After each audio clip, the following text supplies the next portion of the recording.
Alors, soirée sur les relations où je pense, comme c'est un peu une tradition pour moi, une soirée sur deux, je pense que j'ai beaucoup trop de matériel sur mes feuilles pour l'heure et demie que j'ai à disposition. Donc je vais de façon créative et dynamique faire des choix d'exclusion ou d'inclusion au fur et à mesure. Euh,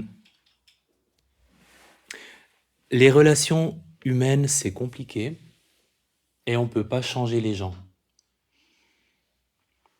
Donc, en toute logique, on va explorer ce qu'on peut faire nous-mêmes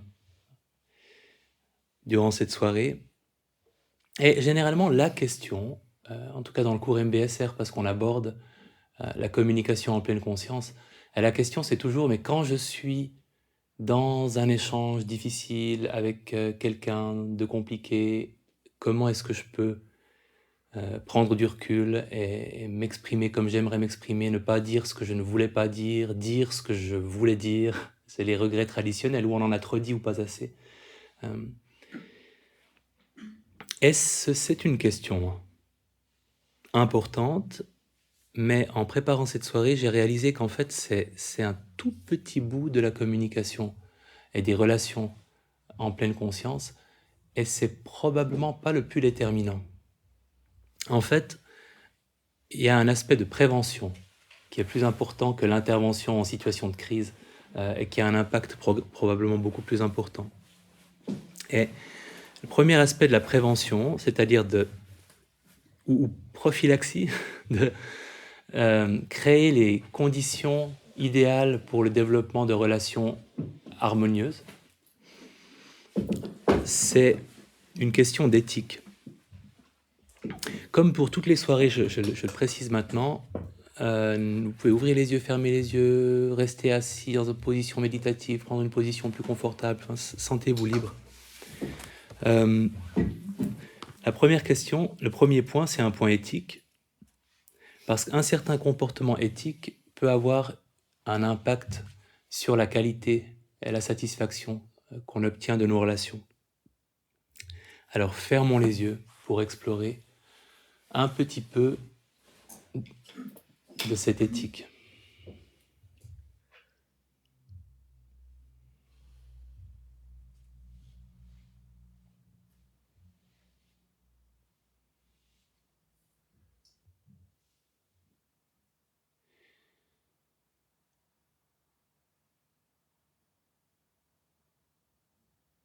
Laissant le corps se détendre. Avec chaque expiration, là où il a besoin de le faire.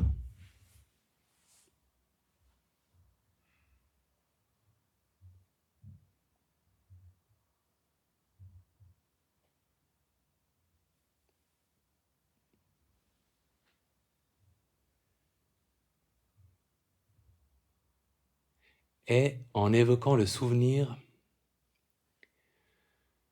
d'un moment où vous avez ou bien menti à quelqu'un, ou bien dit du mal de quelqu'un en son absence. Et parfois parce qu'on a tendance à pas s'en rappeler, ou parfois parce qu'on est une personne très morale, on ne trouve pas d'exemple tout de suite, donc n'hésitez pas à remonter le temps pour trouver à choix une circonstance dans laquelle vous avez menti ou vous avez critiqué quelqu'un en son absence, que ce soit justifié ou non.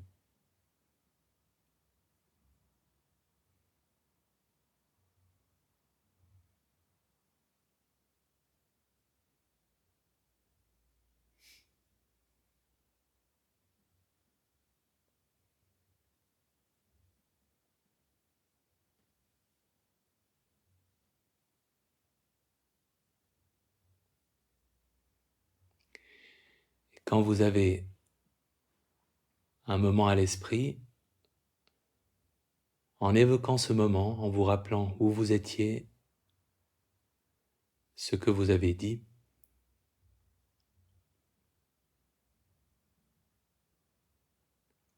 là où les personnes autour de vous,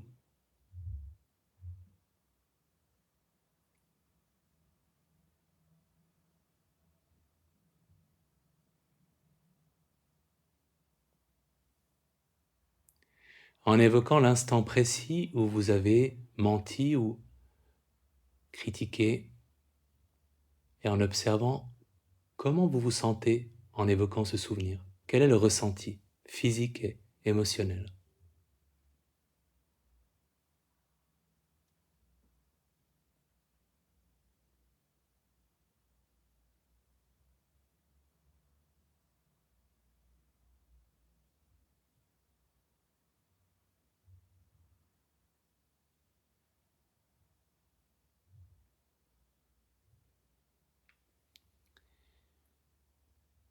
Et en évoquant un moment durant lequel vous avez fait preuve de générosité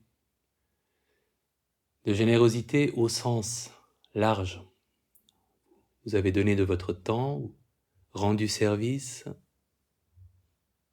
apporté une parole ou un message encourageant. Un moment de générosité qui peut être très simple.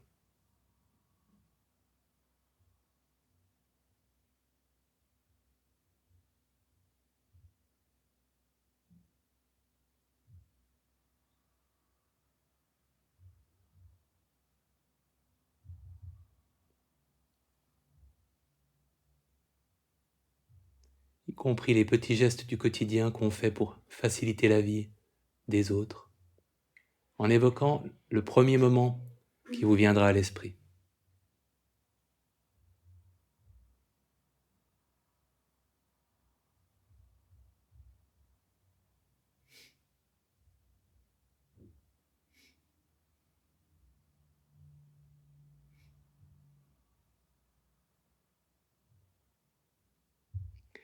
Et en appréciant, quand vous évoquez ce moment, quel est le ressenti corporel, le ressenti émotionnel? Comment est-ce que ça se manifeste pour vous? Est-ce que c'est plaisant, déplaisant, neutre? Et qu'est-ce que vous ressentez?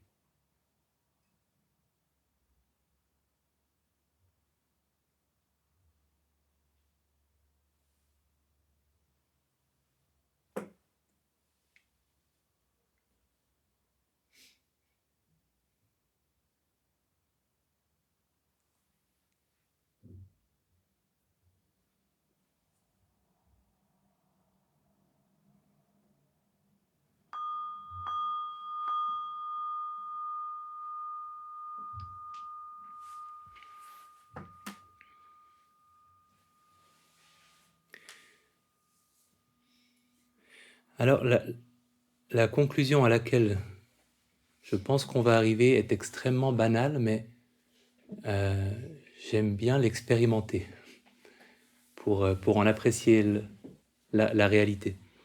Pour qui est-ce que, en évoquant le moment, qui n'a pas trouvé de souvenir où vous avez menti ou dit du mal de quelqu'un? Ok, pas d'auréole qui flotte au-dessus d'une tête. Pour qui est-ce que le ressenti, en évoquant ce souvenir, était plutôt désagréable, très désagréable? Ok. Pour qui c'était neutre, agréable? Okay. Il y a des cas exceptionnels où il y a des mensonges qui peuvent susciter ça. Alors, pour qui est-ce qu'en évoquant le moment de générosité, il y a eu un ressenti plutôt agréable, très agréable, légèrement agréable? Ok. Pour qui c'était neutre? Ok. Désagréable? Okay. Alors, nous venons de démontrer que... mais c'est important parce qu'en fait, en même temps, c'est complètement évident, et puis en même temps, bonne chance dans la littérature psychothérapeutique pour trouver beaucoup de références à ça, en fait. Donc c'est une évidence, mais qui n'est pas tellement prise en considération. Le comportement moral fait du bien. Quand on se comporte de façon éthique, par rapport à notre propre éthique, on se sent bien. Quand on fait quelque chose qui est en décalage avec notre éthique, on ne se sent pas bien, moins bien.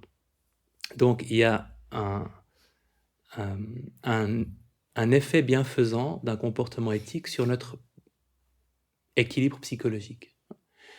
Maintenant, dans le domaine relationnel, il y a aussi un impact, parce que, évidemment, une des raisons pour lesquelles c'est désagréable, par exemple, de mentir ou de dire du mal de quelqu'un, c'est que on a peur que ça se sache, on a peur d'être découvert, on a peur d'être jugé parce qu'on a dit du mal de quelqu'un, on a peur.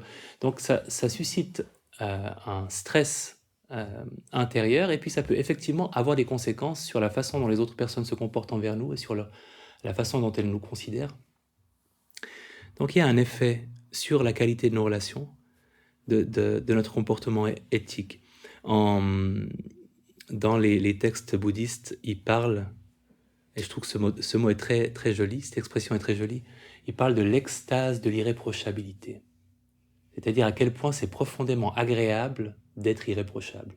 Et je pense que c'est vrai. Je ne suis pas sûr d'avoir si souvent que ça accès à cette extase de l'irréprochabilité, mais j'y crois. Donc, si on évite les brèches à notre éthique dans ce qu'on dit, en disant la vérité, en évitant la diffamation, petite ou grande diffamation, ou la violence verbale, on crée des conditions favorables pour des relations plus harmonieuses. J'ai une connaissance, je ne sais pas si je couperai ça au montage, j'ai une connaissance, quelqu'un que j'aime bien, mais qui est très critique des gens, en général. Et quand on était plus jeune et qu'on quittait une soirée, au moment où la porte se fermait, après 20 secondes, il commençait à parler des gens de cette soirée, de ce qu'il pensait de telle ou telle personne. Et il m'a fallu un certain temps pour réaliser que c'était assez désagréable parce que ça m'entraînait, évidemment, par solidarité conversationnelle, à critiquer aussi ou à approuver sa critique. Et finalement, que ce soit, la question n'est évidemment jamais si c'est vrai ou pas. Et c'est souvent tout à fait vrai, on peut critiquer plein de gens de façon tout à fait correcte, mais c'est désagréable à vivre, en fait, on se sent pas bien quand on le fait. En tout cas, je me suis toujours senti mal, même en le cautionnant, et c'était il y a longtemps, mais tout à coup j'ai réalisé que je pouvais soigneusement éviter de valider ou d'encourager ou de soutenir ce genre de conversation-là avec cette personne, et que ça allait s'éteindre assez rapidement. Et quand j'ai réalisé ça, j'ai trouvé ça très très agréable. Et comme j'avais une personne assez caricaturale sur ce plan-là, ça m'a servi d'entraînement pour éviter de le faire avec des personnes qui étaient peut-être moins sujettes à cette tendance-là.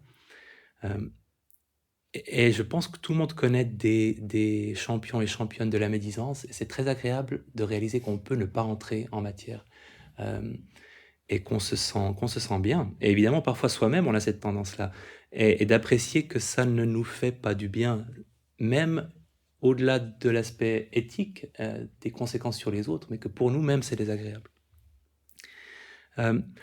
Et puis pour la question de dire la vérité, on peut y ajouter toutes les recommandations de la communication non violente, parler en jeu, exprimer ses besoins, ses demandes et ses émotions. Mais pour moi, la vérité, c'est aussi la vérité émotionnelle, c'est-à-dire quand on ressent une émotion, même désagréable ou honteuse à avouer, de la mentionner, de ne pas en tout cas prétendre qu'on en ressent une autre à la place. Ma fille de bientôt 8 ans, 7 ans et demi, a compris, elle est venue une fois vers moi en me disant qu'elle avait pas aimé parce qu'une copine à elle lui avait dit, en réponse à un jeu qu'elle voulait faire, oui d'accord je vais le faire, mais tu m'énerves. Et elle m'a dit, mais en même temps elle a dit qu'elle voulait le faire, mais en même temps elle a dit que je l'énervais, et puis je savais pas si je devais être contente ou triste. Et puis je lui ai expliqué ce que c'était que la communication passive-agressive. C'est-à-dire quand on dit quelque chose tout en sous-entendant son contraire, en tout cas quelque chose qui s'y oppose. Et je me suis fait prendre à mon propre piège, parce qu'une fois qu'elle insistait beaucoup pour que je fasse un jeu avec elle alors que j'étais occupé, après la 8e fois, je lui ai dit « D'accord, je vais le faire ». Elle me dit « Papa, t'es passif-agressif ». Elle dit « Oui, tu as raison. Alors je choisis, ou bien je le fais pas, ou bien je le fais, mais en étant complètement investi dedans. Et j'ai choisi de le faire, mais du coup, en laissant ma mauvaise humeur de côté.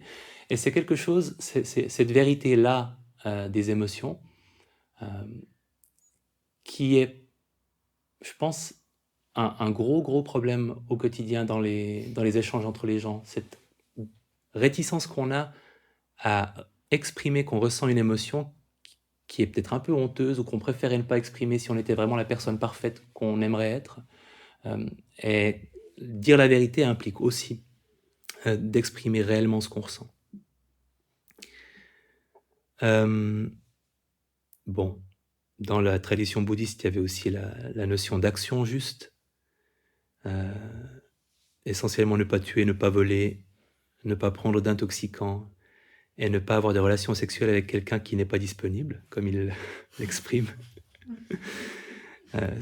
Là aussi, sur un plan tout à fait pragmatique, pour s'éviter les ennuis du mari qui nous pourchasse avec un fusil.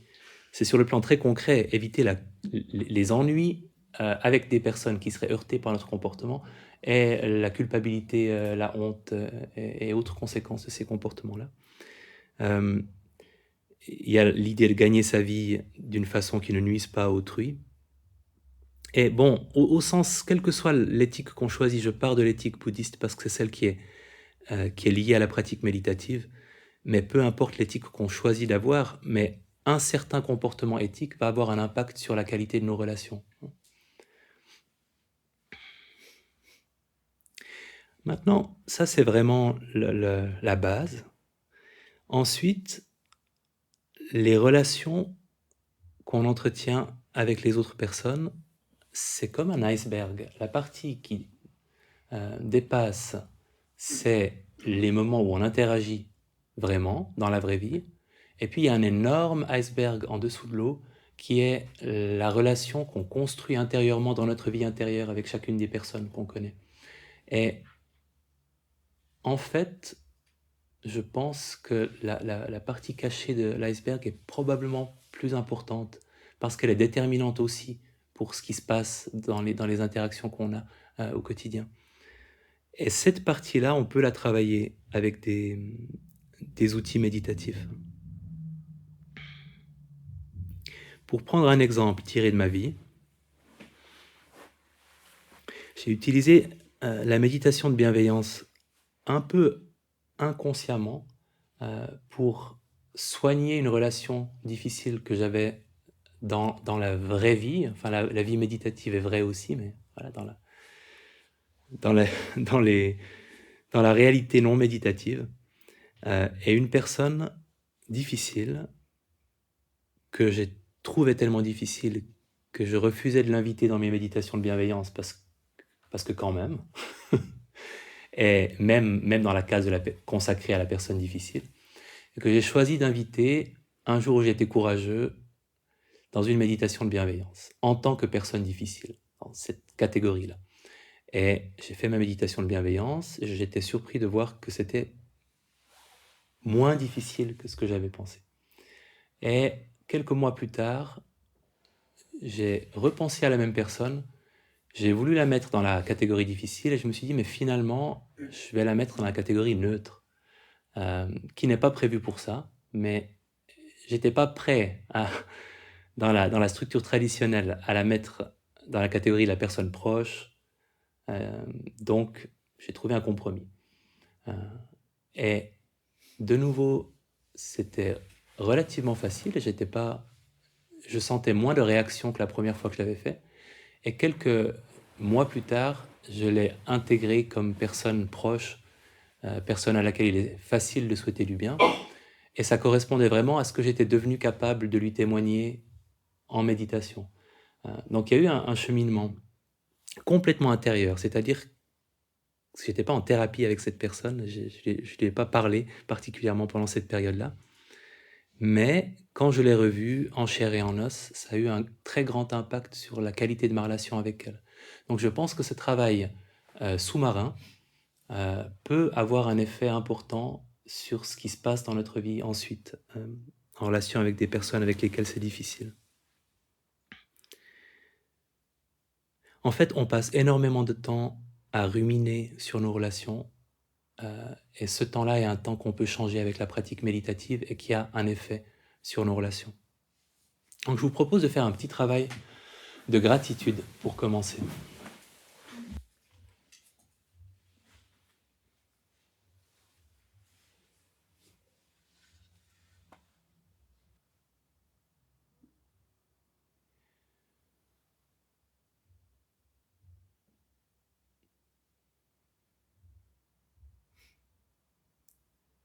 Quelques expirations pour laisser le corps se relâcher.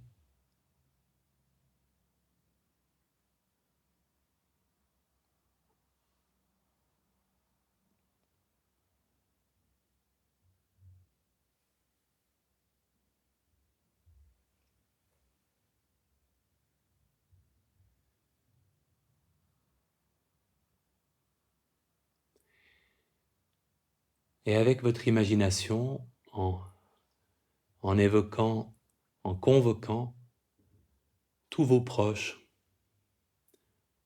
à vous de choisir combien votre imagination peut en contenir. Vous pouvez imaginer qu'ils sont autour de vous, un demi-cercle peut-être de personnes autour de vous.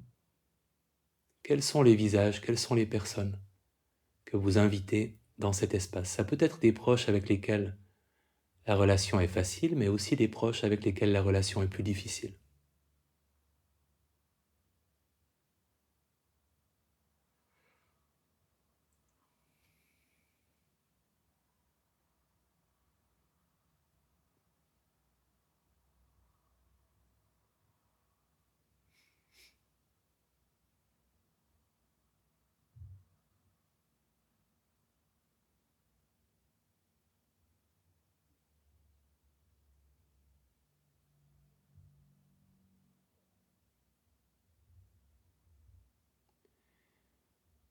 Et quand vous avez évoqué ces noms et ces visages, plaçant une première personne au centre de votre attention, appréciant la présence de cette personne,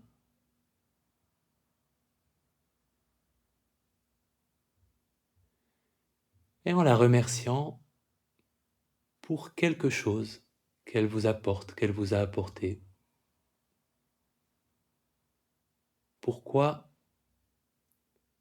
de quoi pourriez-vous la remercier? Je te remercie pour pourquoi?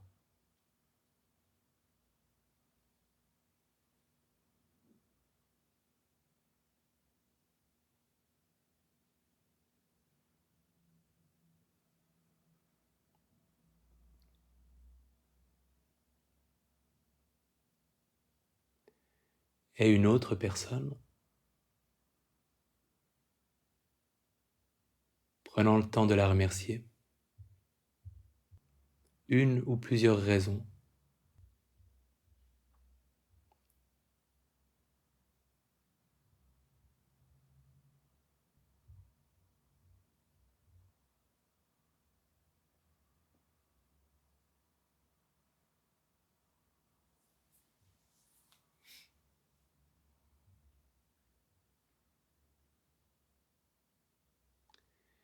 Et une autre personne,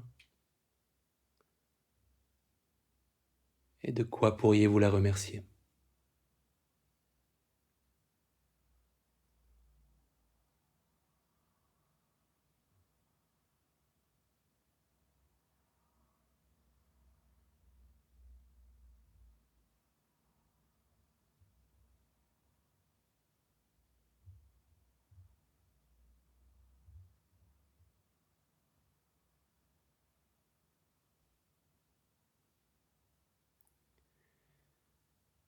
Et une autre personne,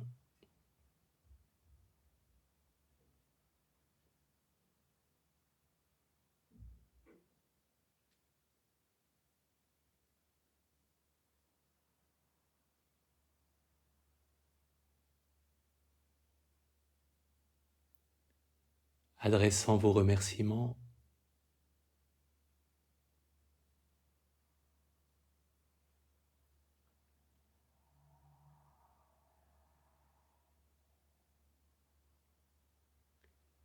et une autre personne.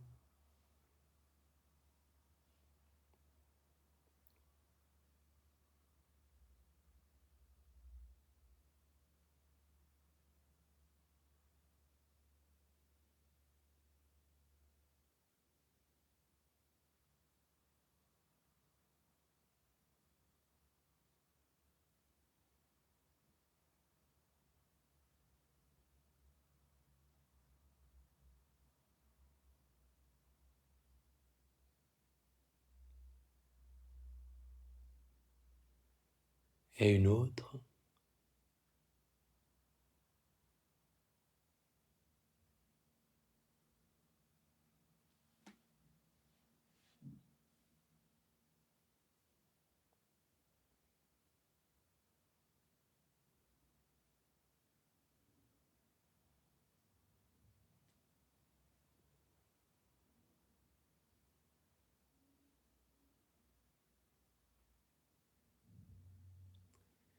Et peut-être une dernière personne un peu moins facile à remercier.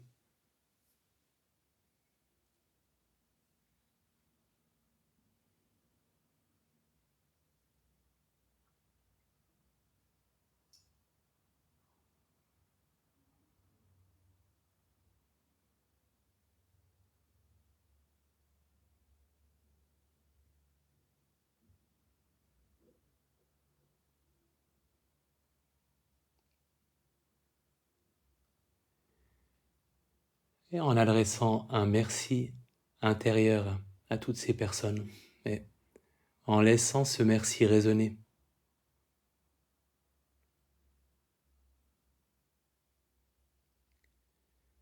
Appréciant ce que c'est pour vous que cette qualité de gratitude, comment elle se manifeste.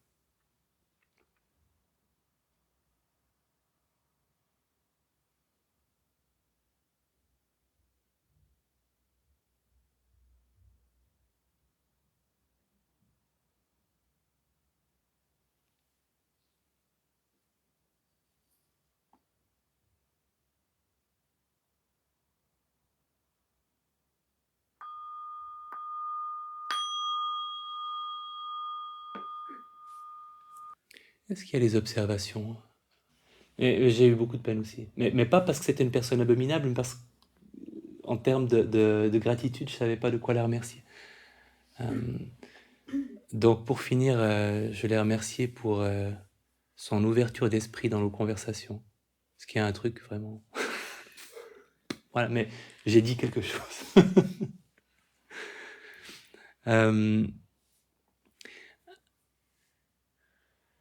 Alors c'est un état d'esprit, la gratitude, qui est là aussi égoïstement agréable à pratiquer.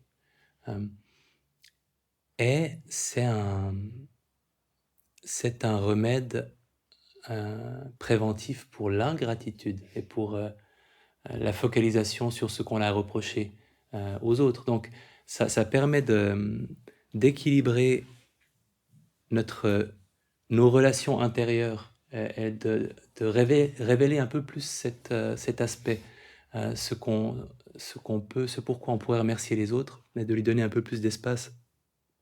Ça ne nous empêchera jamais de prendre conscience des torts causés par les autres. On est très, très doué et programmé génétiquement pour s'en rendre compte, mais ça nous permet d'apprécier les nuances et de ne pas oublier ce qu'on leur doit et ce qu'ils nous apportent.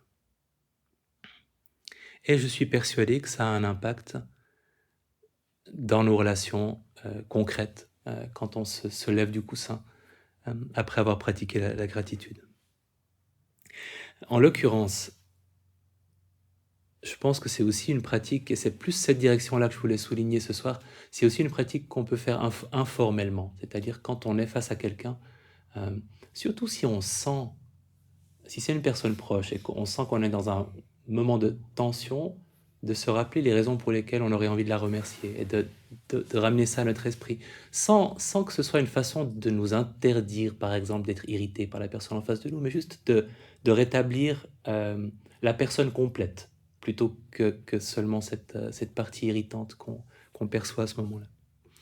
Et même sans situation tendue, de simplement quand vous êtes entouré de vos proches, de temps en temps, les remercier intérieurement. Et s'ils vous disent « tu me regardes bizarrement », regardez quelqu'un d'autre. Avec la bienveillance, on peut faire le même travail. Mais pour la bienveillance, j'aimerais évoquer un autre environnement. Donc on peut fermer les yeux, position confortable.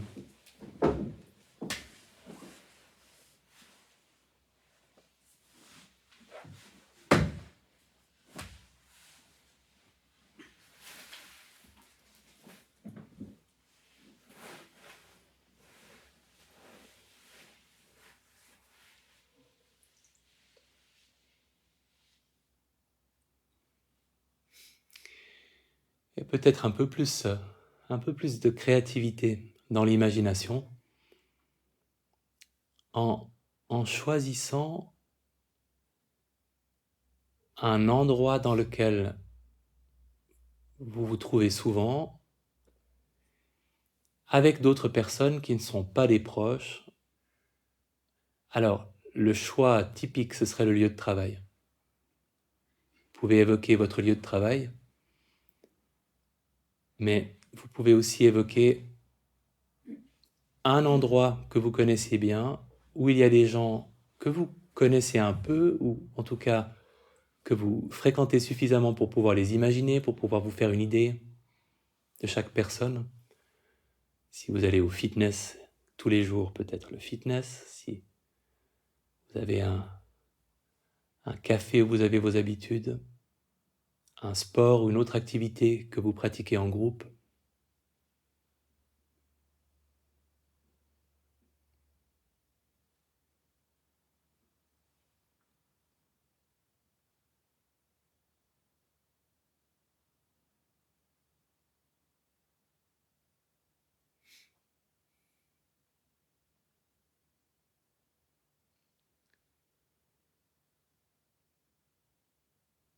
Et quand vous avez choisi le lieu,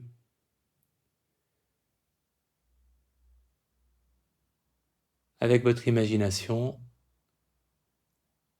évoquant ce lieu et les personnes que vous y rencontrez, que vous y trouvez.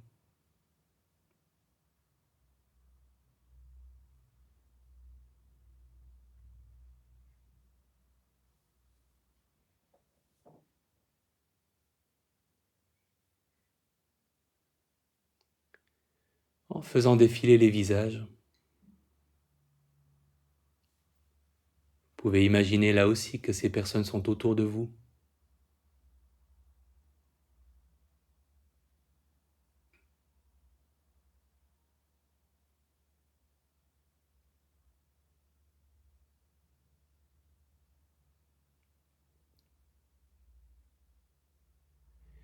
Et en formulant une phrase de bienveillance que vous pourriez adresser à chacune de ces personnes.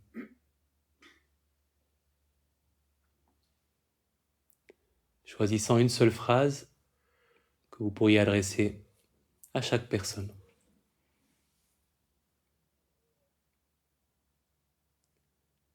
Je te souhaite quoi? Qu'est-ce que vous pourriez leur souhaiter?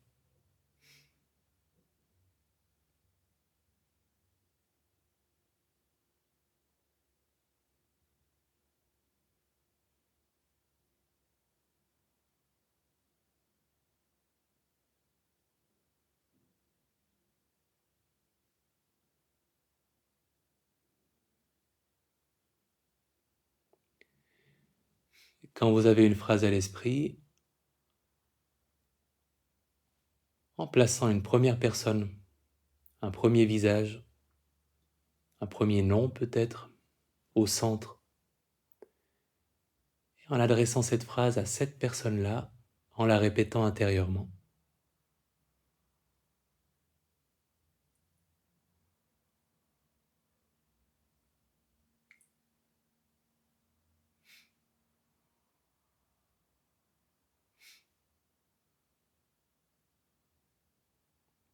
une autre personne, la même phrase.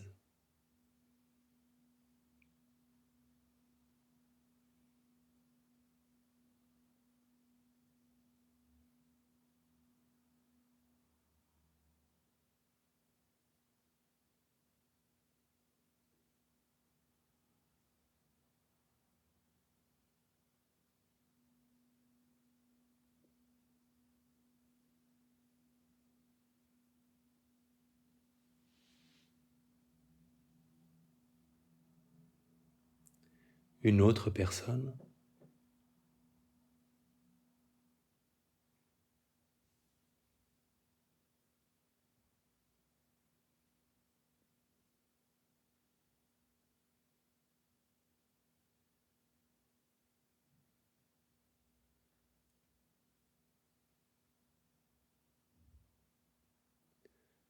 une autre,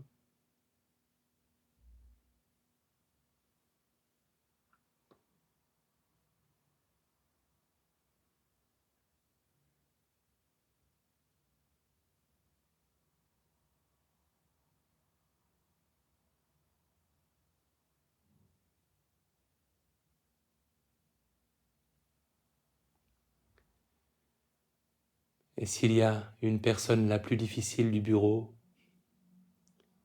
une personne à laquelle il est moins évident pour vous d'adresser ces mots, en la choisissant maintenant.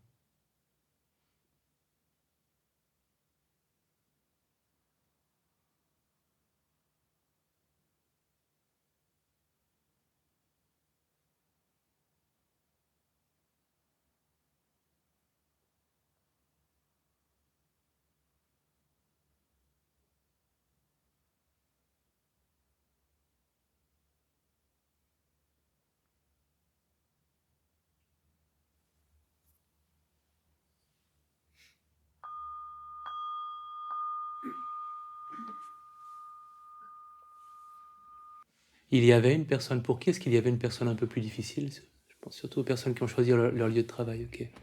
Et comment c'était pour cette personne-là? Vous avez senti la petite réticence ou la petite... Ouais. Pour qui ça n'a pas changé grand-chose finalement? Ok. Ce qui est intéressant avec la bienveillance informelle, c'est qu'en fait, ça a un effet cumulatif. Si on passe un certain nombre de fois, et c'est ce qui s'est passé pour moi dans la méditation de bienveillance aussi, avec cette personne difficile, si on passe un certain temps à souhaiter du bien à quelqu'un, ça a forcément un impact sur notre relation intérieure avec cette personne-là, même si c'est quelque chose de très nuancé, ça reste une personne parfaitement odieuse, désagréable, euh, mais l'effet que ça a sur nous sera peut-être différent. Et la bienveillance informelle, alors, au bureau c'est génial, vous pouvez juste regarder autour de vous et puis envoyer vos phrases intérieurement à toutes les personnes derrière leur ordinateur. Mais c'est aussi pas mal quand vous sortez et que vous allez à la COP ou à la Migros de pratiquer la méditation de bienveillance informelle dans un supermarché, qui est à peu près la seule chose sensée qu'on puisse faire dans un supermarché, à part si on doit se concentrer à 100% sur la liste des courses.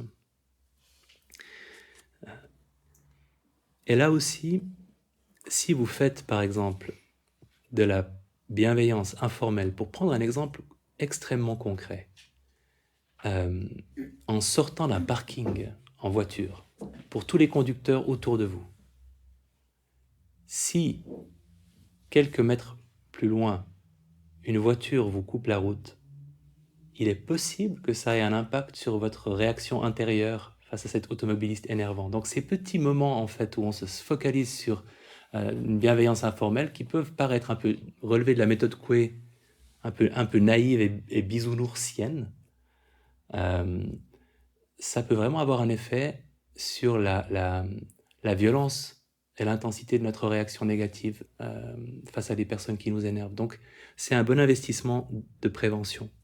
C'est vraiment compliqué si vous avez passé 10 minutes à souhaiter de la bienveillance à toutes les personnes autour de vous, de passer d'un seul coup à un énorme agacement.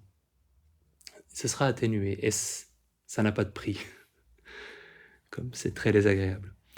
Bon, pareil pour la joie empathique informelle, on va pas la pratiquer ensemble, mais c'est cette capacité à se réjouir du bonheur des autres, en tout cas à leur souhaiter d'en profiter, à leur souhaiter qu'ils continuent. Sur le plan relationnel, c'est un remède à l'envie. Et vous pouvez juste, en fermant les yeux, est-ce qu'il y a des gens que parfois vous enviez?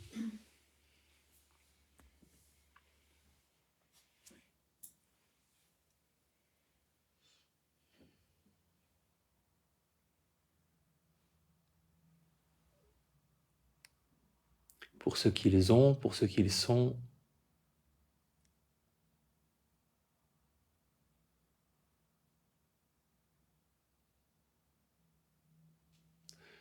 Ok. Et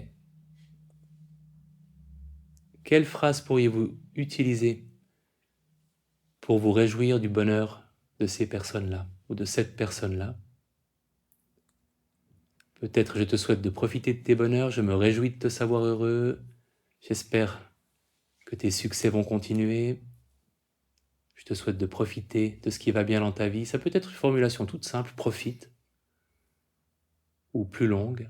Comment est-ce que vous pourriez exprimer cette intention de joie empathique?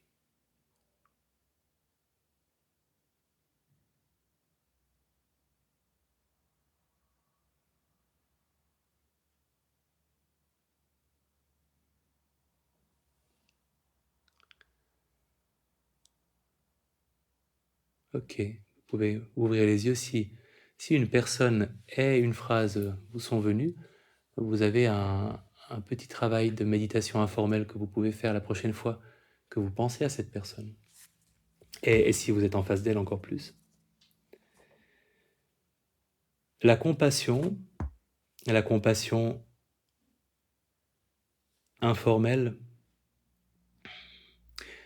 pour moi, c'est un état d'esprit, quand j'ai réalisé qu'on pouvait le cultiver, qui a eu un très grand impact, parce que ça m'a vraiment ouvert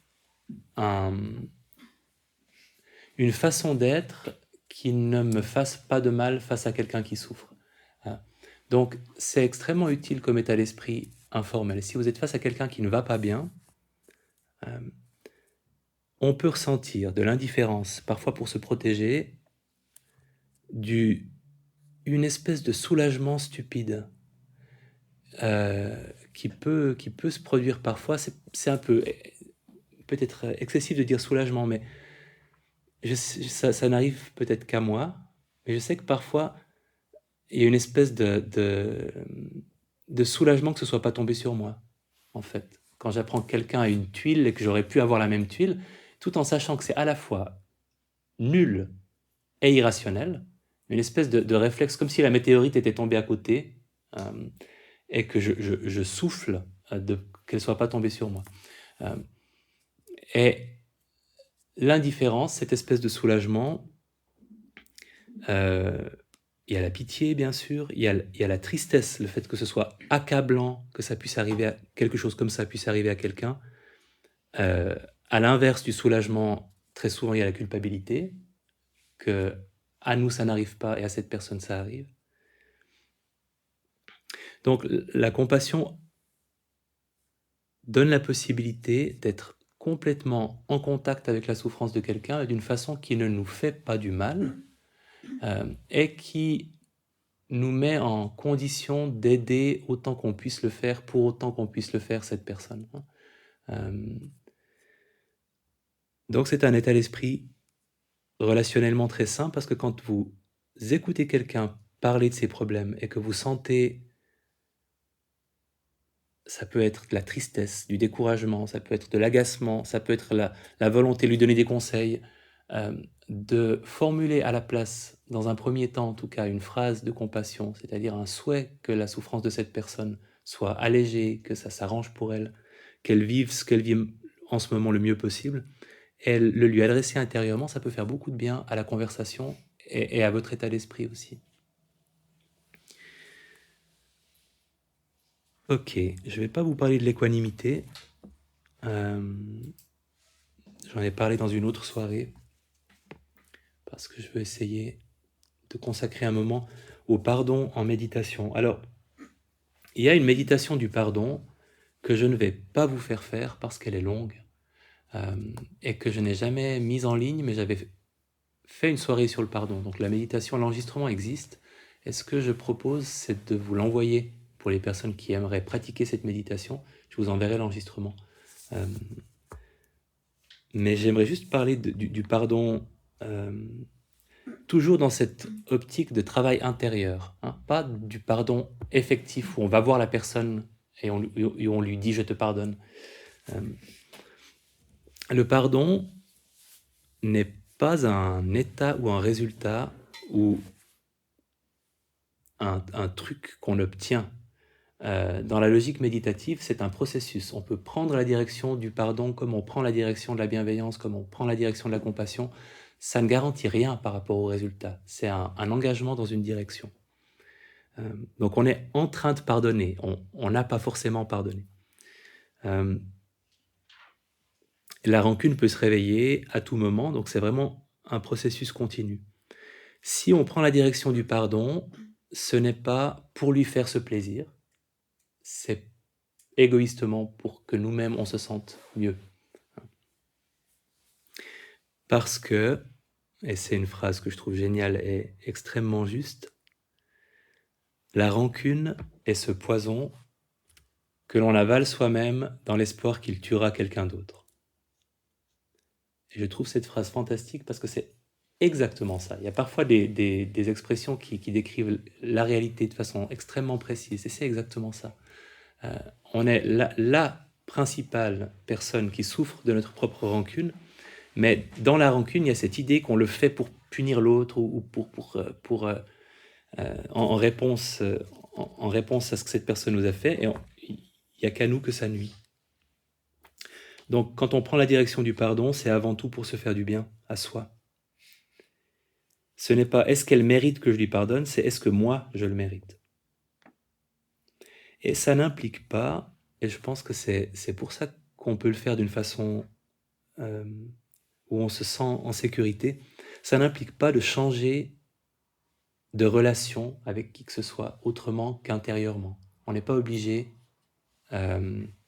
d'inviter cette personne à boire le thé, de lui servir une tranche de madeleine, de lui dire « je t'ai pardonné », de lui écrire une longue lettre. On n'est pas obligé de se réconcilier.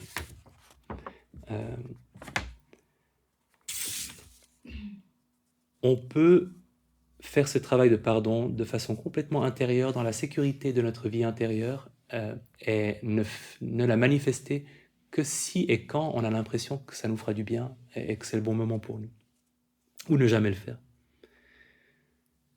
Et un autre élément important, ça n'implique pas de pardonner les actions des personnes. Ça implique un travail sur notre relation avec la personne dans le présent.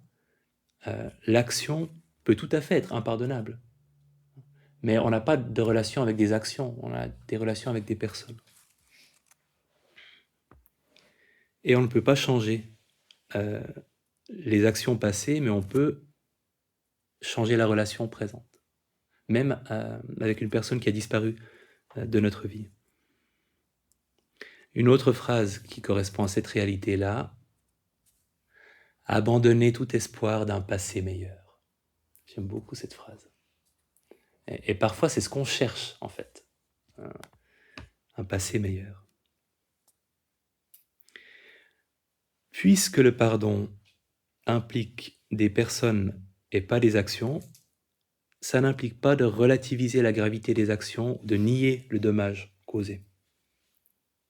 Et il y a cette superstition parfois, mais je pense chez beaucoup de gens, certainement chez moi, que pardonner, et particulièrement pardonner trop facilement, serait nier la gravité des actes commis. Et c'est pas le cas. La gravité des actions peut être reconnue tout en pardonnant à la personne. On reconnaît avant tout les circonstances, et toutes les circonstances intérieures et extérieures qui ont contribué à ce que ça se produise.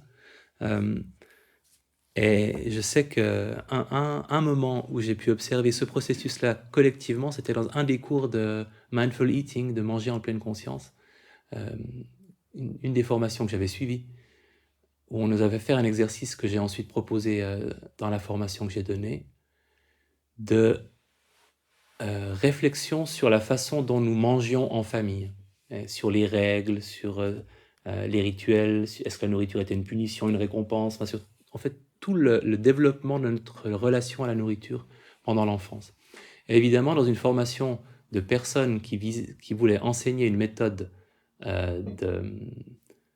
pour cultiver une relation harmonieuse à la nourriture, il y avait plein de personnes qui avaient une relation compliquée à la nourriture, donc qui avaient vécu dans leur enfance les germes de cette relation-là. Donc il y avait beaucoup de matériel. Et quand on a discuté, alors beaucoup de gens ont évoqué les souvenirs, il y a eu beaucoup d'émotions. Et la conclusion à laquelle tout le monde arrivait, avec le recul des adultes que nous étions, c'est cette prise de conscience que nos parents, dans la façon dont ils nous avaient éduqués, avaient fait exactement ce qu'ils pouvaient avec ce qu'ils avaient. Et qu'ils avaient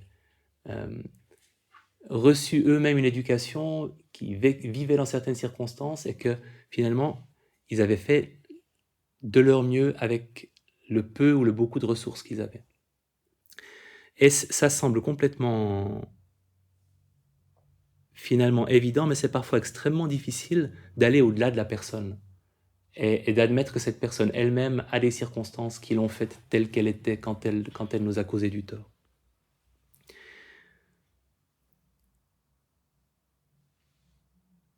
Mais là aussi, on n'est pas obligé de faire tout ça. Quand on médite sur le pardon, on le fait avec des phrases et on donne une direction avec ces phrases, mais comme dans la méditation de bienveillance, parfois on peut les répéter et observer qu'il y a beaucoup de résistance et qu'il ne se passe pas grand-chose, mais on s'engage dans cette direction-là. Et c'est ça qui a de la valeur.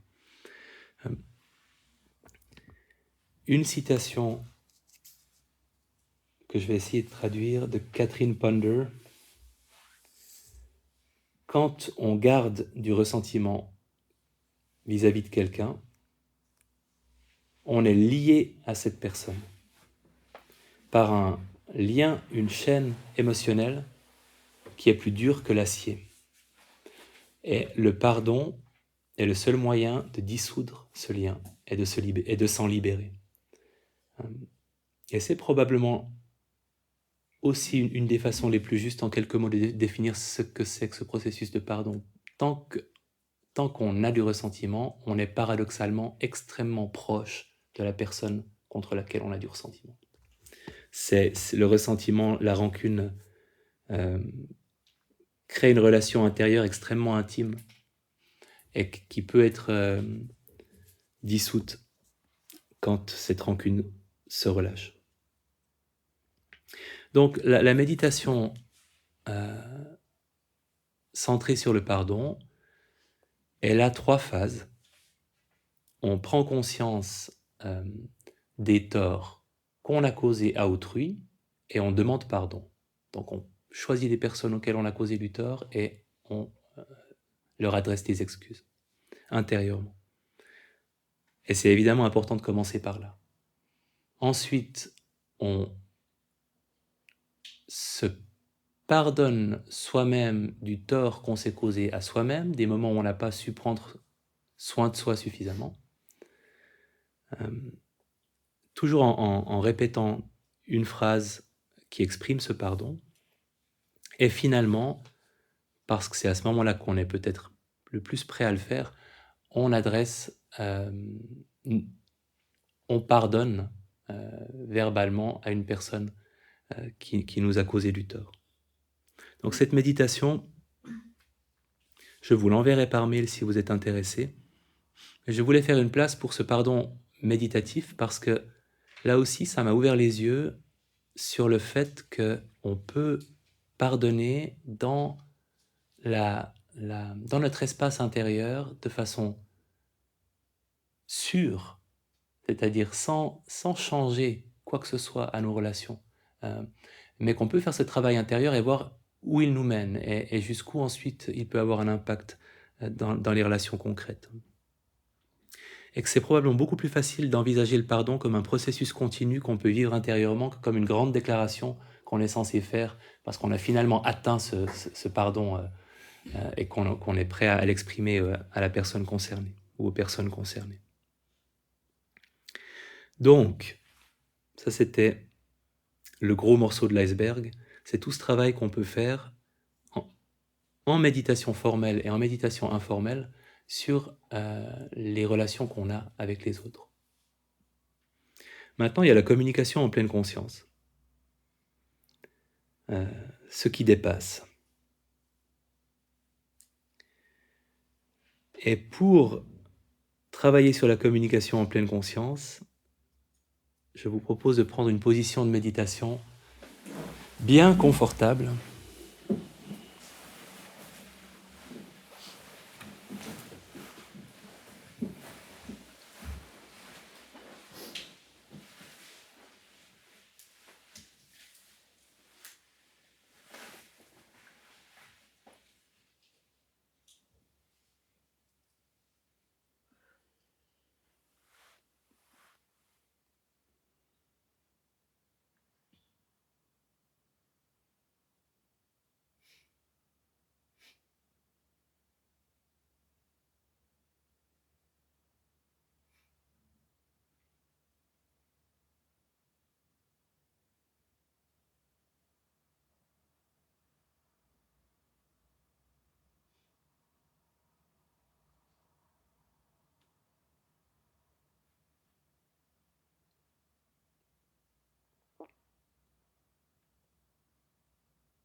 Et en laissant le corps se détendre.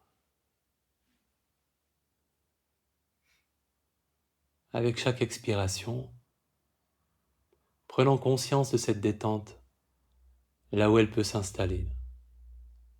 Votre attention est avec le corps et avec chaque expiration, vous observez à quel endroit et de quelle manière le corps peut se détendre.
Et en prenant le temps, et je vais vous laisser du temps, prenant le temps d'évoquer le souvenir d'un échange désagréable avec une ou plusieurs personnes.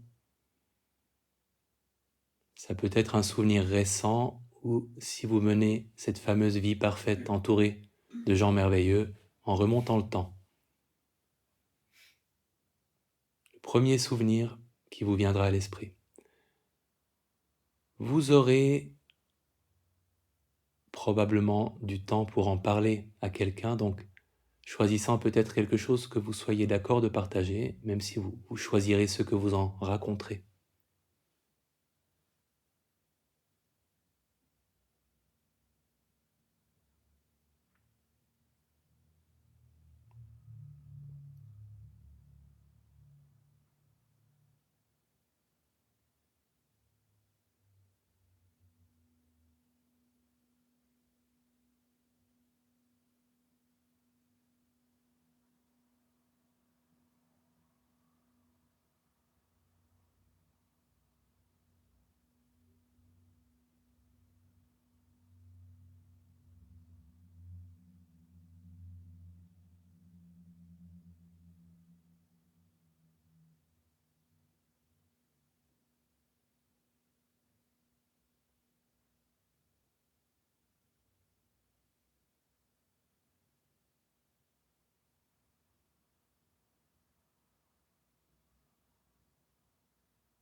Si quelqu'un a encore besoin de temps, vous pouvez discrètement lever un doigt. Ok.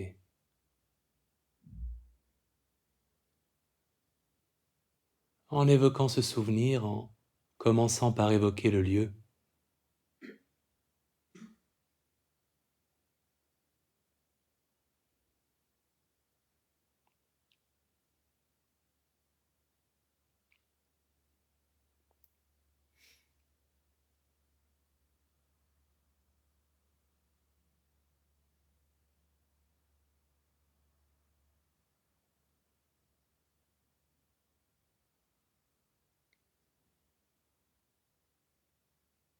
et en laissant les images, le film, les impressions vous revenir.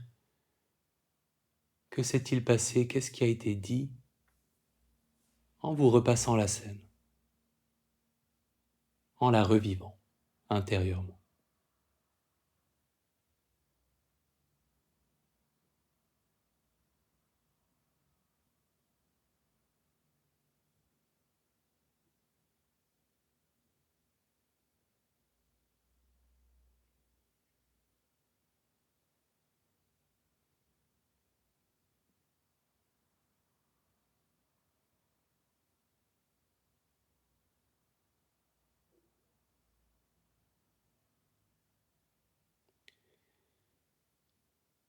En évoquant le pire moment ou le moment le plus intense.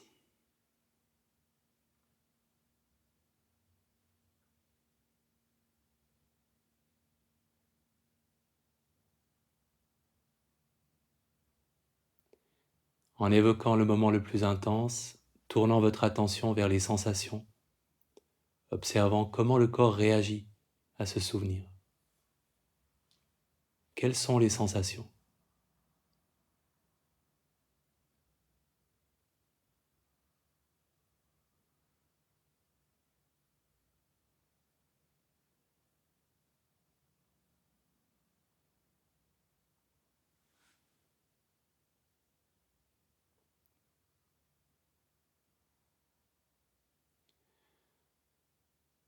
Laissant le corps se détendre.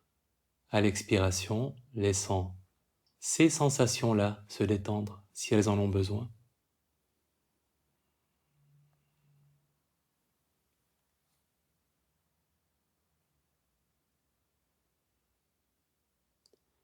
Prenant le temps de reconnaître et de nommer les émotions. Quelles émotions?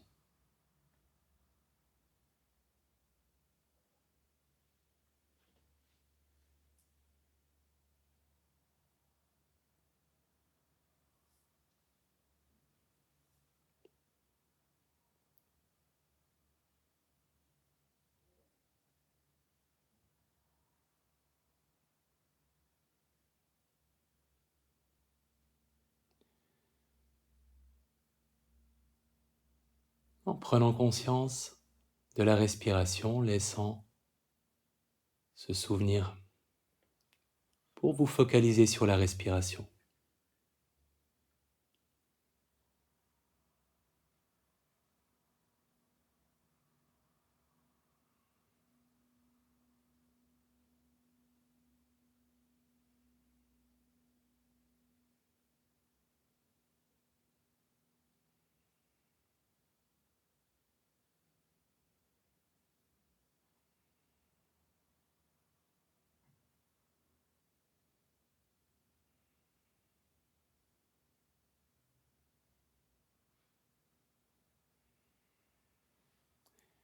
Et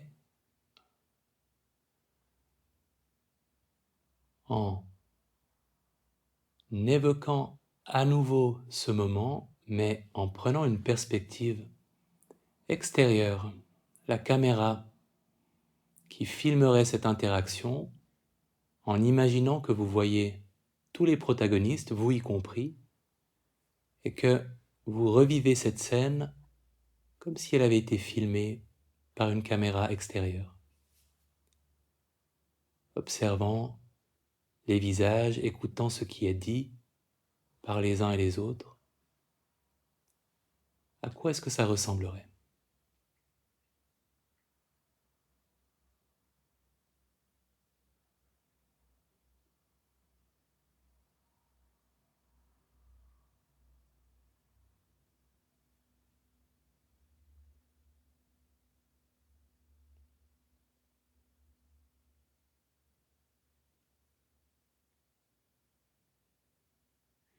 Et que penserait cet observateur extérieur?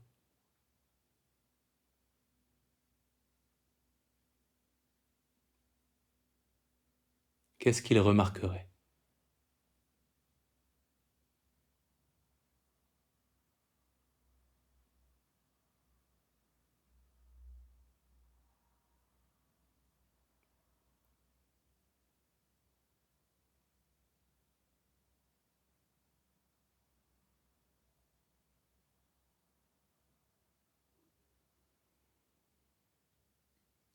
Et un autre changement de perspective, en revivant cet échange avec la perspective de l'autre ou d'une des autres personnes, imaginant ce qu'elle verrait avec ses yeux à elle, ses yeux à lui, en vous regardant, en vous mettant à la place de cette personne.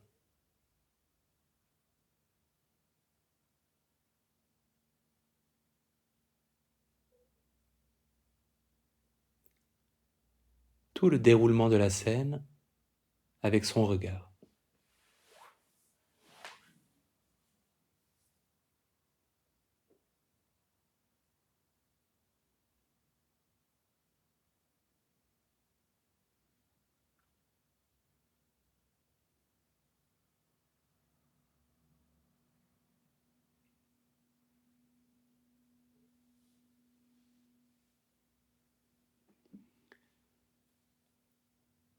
Et autant que votre imagination vous permette de le faire en nommant les émotions que cette personne a peut-être ressenties.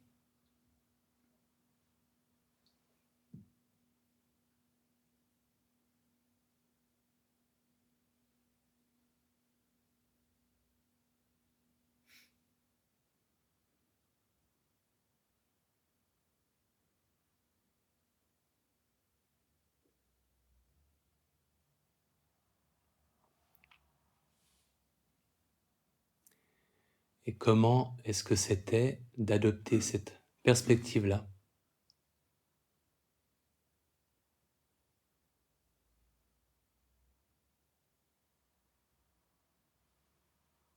Qu'est-ce que cette personne, dans votre imagination, dirait de ce qu'elle a vécu, de ce qu'elle a observé?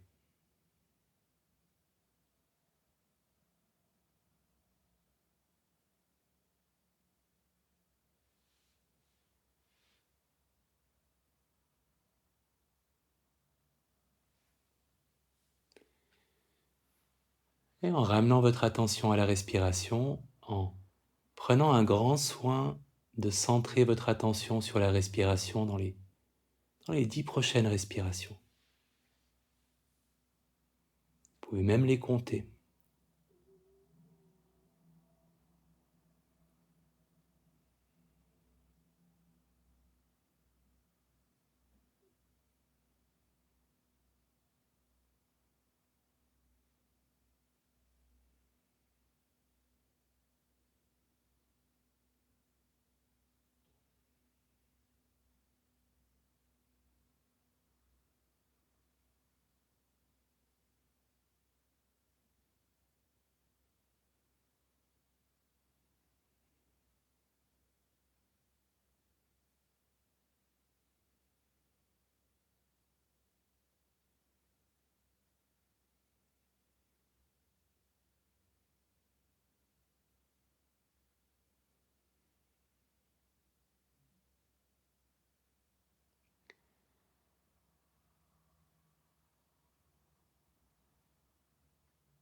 Et en imaginant que la fée de la méditation passe par là et qu'il vous ait donné la possibilité de revivre ce moment en étant dans un état de parfait équilibre méditatif, avec un esprit lucide, calme, bienveillant, sortant d'une longue méditation, vous êtes parachuté à nouveau dans cette situation. Qu'est-ce qui change dans le déroulement de ce moment? Qu'est-ce que vous ressentez différemment? Qu'est-ce que vous faites ou dites différemment si vous êtes maintenant dans cet état parfaitement méditatif?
Et qu'est-ce que vous, la personne qui médite, pourrait souhaiter le bienveillant à vous, la personne qui a vécu cette situation? Quelle est la phrase que vous pourriez vous adresser? La version originale de la situation. Je me souhaite quoi?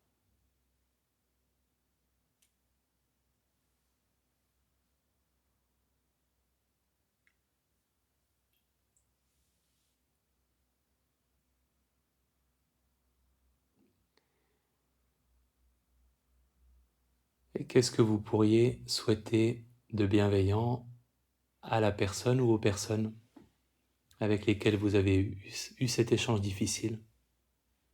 Quelque chose de réaliste que vous seriez d'accord de leur souhaiter.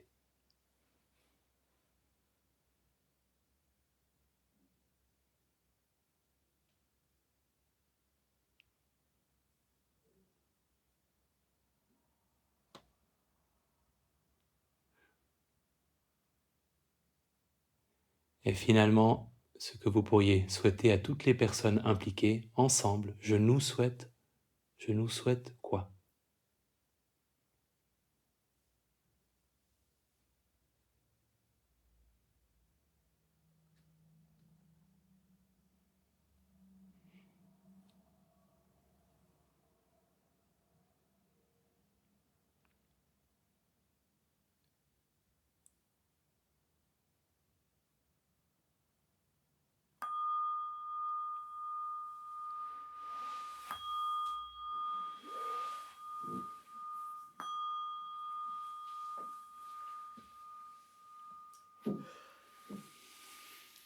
Et vous pouvez former silencieusement avec cette grâce et cette maîtrise infinie du langage non verbal qui vous caractérise, former des paires pour passer un petit moment d'échange sur ce que vous venez de faire méditativement. D'après mon calcul, ça devrait marcher. Alors vous pouvez vous remercier pour cette qualité d'écoute que vous vous êtes accordée mutuellement. Est-ce que vous avez apprécié, parce que ça fait peut-être longtemps que vous l'aviez plus fait, ce que c'est que d'être écouté par quelqu'un quand on parle de ce genre de situation-là, d'être vraiment écouté avec cette qualité d'attention? Parce que en soi, c'est vraiment quelque chose de se sentir écouté, d'avoir quelqu'un qui nous accorde 100% de son attention en face. Je trouve toujours que c'est très intense quand on parle de quelque chose de désagréable, d'avoir l'impression qu'il y a quelqu'un qui n'est pas en train de préparer le conseil ou le commentaire, mais qui nous écoute. C'est assez agréable, en tout cas pour moi. Le temps, évidemment, me manque, donc je vais faire les choses. En deux temps. D'abord, pour les interactions, pour cette partie visible de l'iceberg sur laquelle on vient de travailler, le secret, c'est évidemment d'essayer de se rapprocher de l'état idéal que vous avez imaginé. Donc de récupérer de la pleine conscience dans les circonstances où on la perd à toute vitesse. C'est difficile, sur le moment même, de s'extraire de la situation. Ce qui peut nous aider à le faire, c'est justement l'écoute de la personne en face, donc d'utiliser la personne en face de nous, même temporairement, comme objet de méditation, de se focaliser sur elle. Ça permet, en plus que ce soit agréable probablement pour la personne, de prendre un peu le recul et de récupérer un peu de pleine conscience, de refaire fonctionner notre cortex préfrontal et de pouvoir trouver des réponses différentes à la suite de la conversation. Donc, d'utiliser la personne en face comme objet de méditation. Et autant vous pouvez nommer vos propres émotions, autant je trouve extrêmement intéressant quand on est en train d'écouter quelqu'un de nommer les émotions qu'on observe sur le visage de cette personne. C'est-à-dire d'observer aussi les émotions visibles en face de nous et de les reconnaître et de les nommer. Ça a déjà l'effet, c'est terrible de dire ça, mais ça a l'effet d'humaniser la personne en face de nous. Parce que elle est pas juste en train de nous dire des choses désagréables, elle est en train de ressentir certaines choses et on peut les reconnaître, c'est pas compliqué. Sur les visages, on voit très bien de quelle émotion il s'agit. Donc l'écoute de la personne comme moyen de se mettre en mode méditatif et la reconnaissance de ses émotions à elle aussi.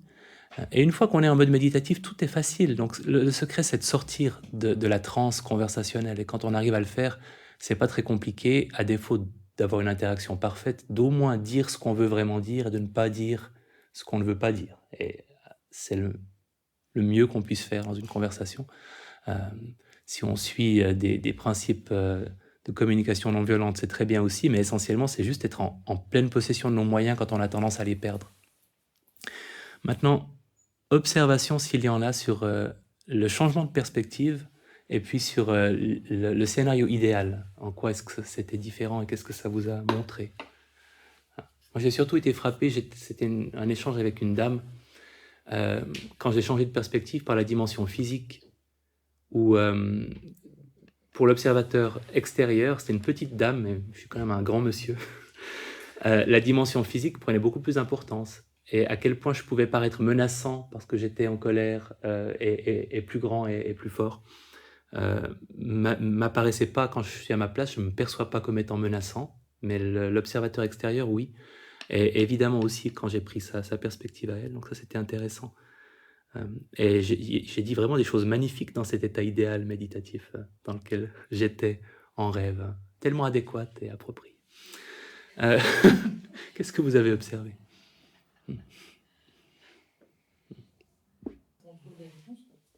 Là, on est de nouveau, et moi j'ai eu finalement la même conclusion, c'était un désengagement, ce que j'ai fait dans la version idéale, vraiment un engagement minimal.